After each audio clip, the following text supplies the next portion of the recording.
This is gonna be our biggest episode ever. Today, I'm gonna be making over 100 shirts using our CHT2 1506 6 head and our CHT2 1504 a 4 head for a combined 10 head total. However, before we start, don't forget to like, subscribe, and hit the notification bell so you know when we're producing our next video.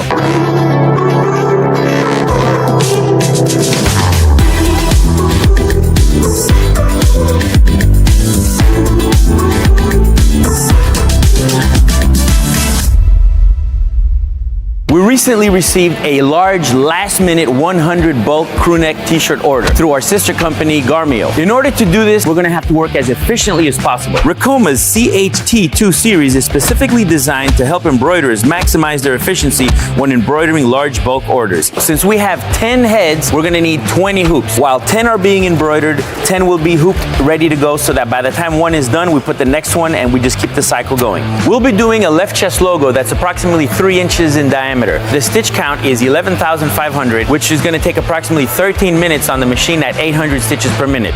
I've allotted an extra 2 minutes per shirt, so within 3 to 4 hours to get everything done. We need to have these done by the end of the day, so we need to get to work. To help us get the measurements on the shirt and the correct placement of the design, we're going to be using this embroidery helper here. But I have a little tip for you as well. We're going to place the embroidery helper just right on the shirt. The center is going to follow the center seam, and the edge is going to go right on the collar. Instead of using a marker to mark the shirt, I'm going to use a little green dot to let me know where it should be placed. And this is something that I only have to do one time. We're going to start by putting our bottom hoop into the hooping station. We open up these little doors, trap doors if you will, and we're going to take our pre-cut stabilizer and put it in place and close the doors shut. These little things are going to hold them, they're magnetic. Now we're going to take our shirt and we're going to stretch it over the top of this. I'm gonna pull the shirt down until the shoulder lines are right on the edge of the frame. This way I know I have it the same every single time. Notice that the center of the hoop is here, but I need to be down here. So all I have to do is just gently lift this up and bring it down until it matches the center of the green dot and just place it down. So now I know every time I put a shirt, the collar is gonna have to be in line with the G. And let's take a look at the number. It's the number 31 that shows through the window. And now every time I put a shirt, all I have to do is make sure that my shoulders are in line to make sure that the shirt is not tilted and that the line on the G is coming the inside of the collar, and this lines me up to the very center of the hoop. So I take my hoop with the little notch facing forward because that's how I'm gonna put it in the machine.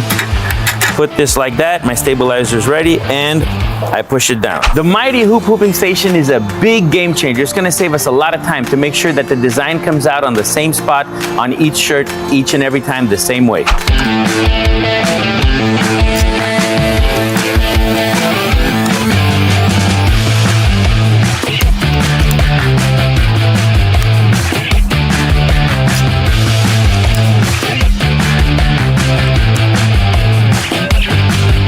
So that you don't catch the collar, clear the area, make sure, do a final check, make sure everything is nice and neat. Yeah. So we've loaded the design on the CHT2 6 head, and we're gonna do the same thing to this one. You go to the design, you're gonna pick it from the machine. We already imported it from the USB into the machine, and it's the Rebel. Once you click it, you can just go select. It's gonna ask you to take it on and off embroidery mode. You click yes, it's gonna load up the design. Once the image is loaded, you're gonna hit escape, and now we have our image on the screen. At this point, it's just a matter of tracing the design, or we could pick the hoop first. So we're gonna go to settings, and you would pick the C hoop, click OK, the machine is gonna articulate. At this point, we're gonna go to our color, which is the next step. We're gonna use just one color per design. We're gonna do white shirts, so we're gonna use the black color. On this machine, the color is 1, so we've already selected the color here, and we're gonna escape. Now the design is loaded, the color is loaded, the hoop is loaded. We have our speed at 800, and we can make that vary or lessen throughout the process, but right now I'm just gonna pick 800 for the time being. The final step we have to do to make sure that the design is in the hoop is we're gonna trace. We're gonna hit the trace button, we're gonna move the frame along the design range and hit yes, and now it's going to articulate.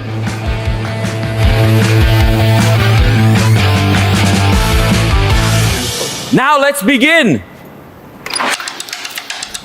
All right, guys, it's on. While these batches are embroidering, I'm gonna take advantage of the time and hoop all the other shirts. So we're gonna be doing a batch of 10 at a time. These are embroidering, those are being hooped. As soon as they're done, we kind of swap them and do it all over again. It appears that the thread slipped out of this needle. The head is blinking red, so that's how I know which one of them is giving me a problem. So it's just gonna be a matter of rethreading the needle. Now, the cool thing about these CHT2s is that you see there's a start and stop button right here. Normally on a single head, you would have to float the design back a little bit to rewind it. On this, we're gonna do the same thing, but we can do it right from where we stand. Typically what you would do is, I would do a trim, but since I'm far away from the machine, I'm gonna hit the stop button. It's gonna rewind the image a little bit. Now, a really cool thing about this is that all the other needles are gonna stay put until they catch up with this one, and then they're all gonna engage. So when I hit start, I'm gonna hold on to the thread, and once it's in, I can just snap it off. And now all the other machines are in synchrony with this one.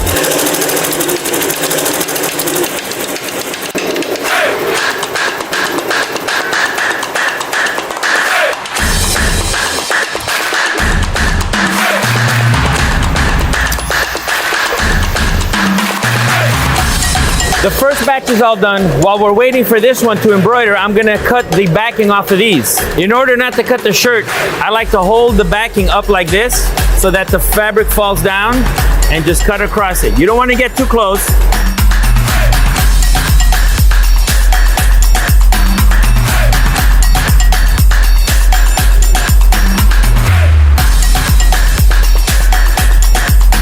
Easy peasy.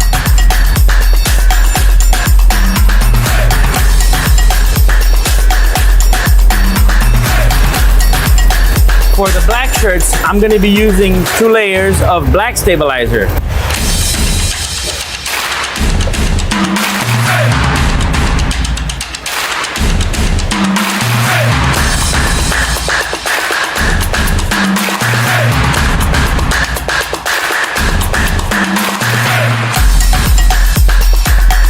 Depending on the amount of stitches or how big the stitches are in your design, a typical bobbin will last anywhere between 30 to 35,000 stitches. So I still have a little bit left, but I have more shirts to do.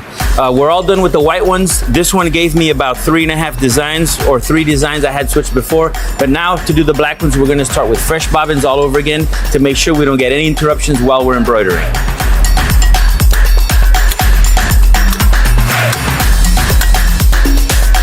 During this time, if you haven't oiled the machine already, go ahead and take this opportunity to do so. Each 4 hours of use, the machine should be oiled in the rotary hook area. Otherwise, just do it in the beginning of the morning and you're good to go. We just finished all the white shirts. We're transitioning to black.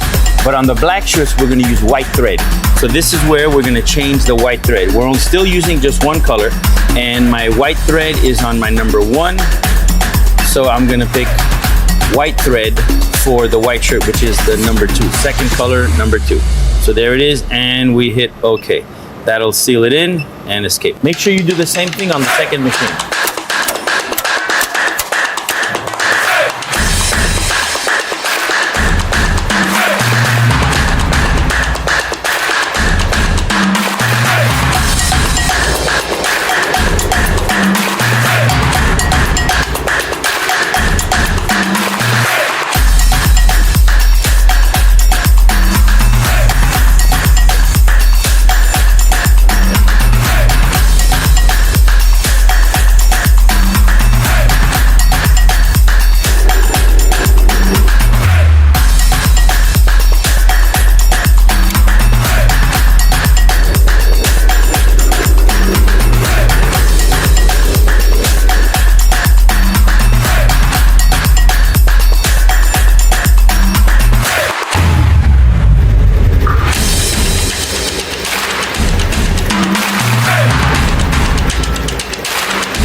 had just finished. We're just waiting for the 6 set to be done, and we are done.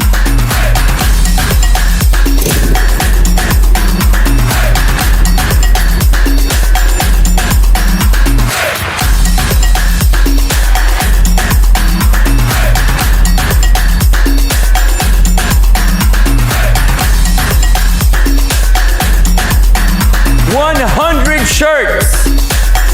All right, guys, it's time to get it all packed up.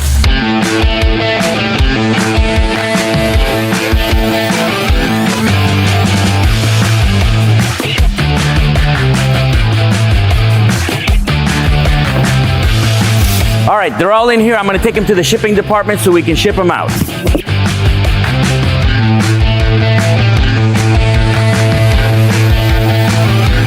If you've liked today's video, make sure you hit that like button, subscribe to the channel, and hit the notification bell for future content.